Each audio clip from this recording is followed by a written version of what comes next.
enter Al-Jannah. We ask Allah subhanahu wa ta'ala to make us among those that have al-yaqeen, and among those that will enter Al-Jannah with the yaqeen that we have. Allah subhanahu wa ta'ala also talks about those disbelievers, where they asked to take leave, to be away, to be excused, and these are individuals again that have doubt. So again, Allah is reminding us about that our hearts, which is where the matter of doubt is in, that these are individuals that have no doubt at all. And so that means then there must be a condition of the heart where the diseases of the heart can affect these conditions. The diseases of the heart are two. We said one was known as shubuhat, which means you have doubt and suspicion. The other one is known as shahwat, which means you have desires and you have lust. The desires of this life, you desire to do something that is unacceptable or is haram in Islam or is a sin in Islam. But you follow your desires, and of course, after you follow your desires, this is easier than the shubuhat. We said among these two diseases, the shahwat is easier on the nafs, on the soul of the person. Why? Because after your desire, you can do tawbah. And if you do tawbah and stay away from that, and Allah forgives you, alhamdulillah, your heart is re-energized with the iman again, and you get back on the right track. The problem is shubuhat. The shubuhat is dangerous to the soul, because the more doubt you have, the more doubt you acquire. It starts with a little bit of doubt, and it builds with more and more, and you start living the sunnah, then you start living the fard, and then you drift away completely from Islam.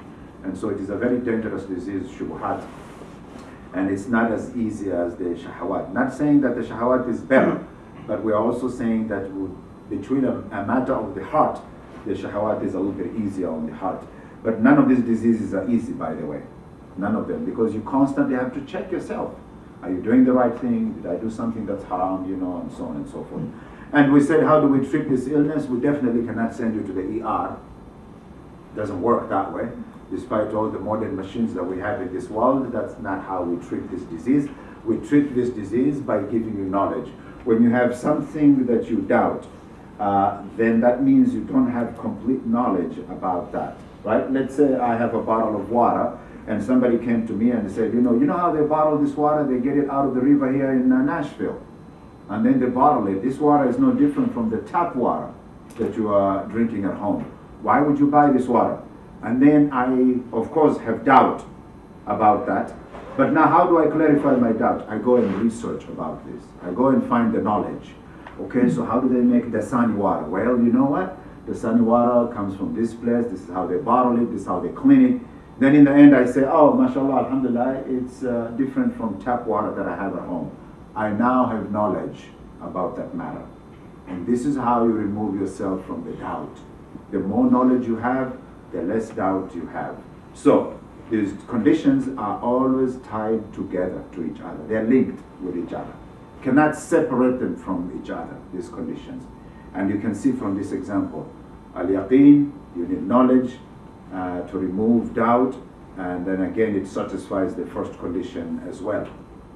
And the proof is this one, إِنَّمَا يَخْشَى اللَّهِ, in this ayah which says إِنَّمَا يَخْشَى اللَّهِ مِنْ عِبَادِهِ الْعُلَمَاءِ, that only those who have knowledge among the slaves that fear Allah, they are the ones that fear Allah subhanahu wa ta'ala. Because with knowledge, then you come closer and closer to Allah subhanahu wa ta'ala.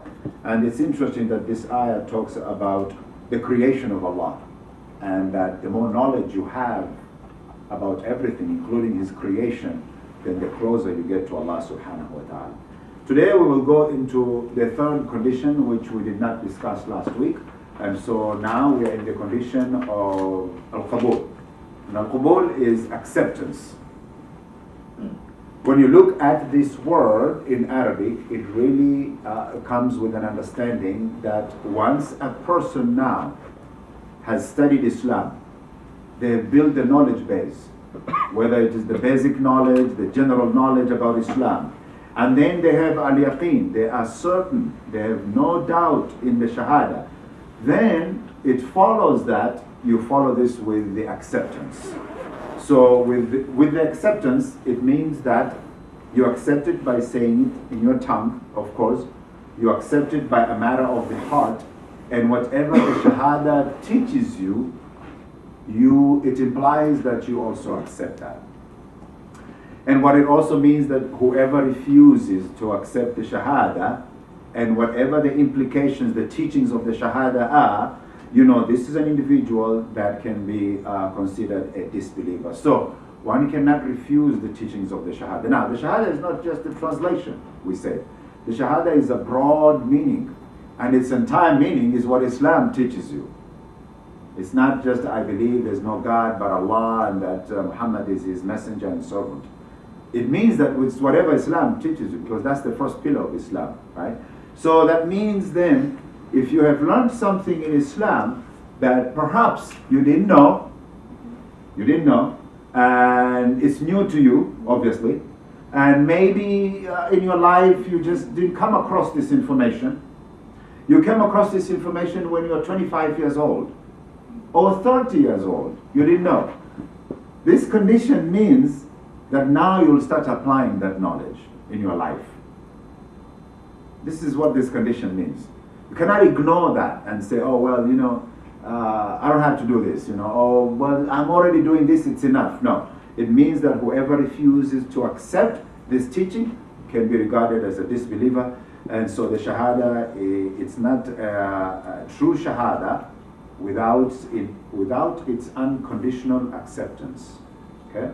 So keep that in mind.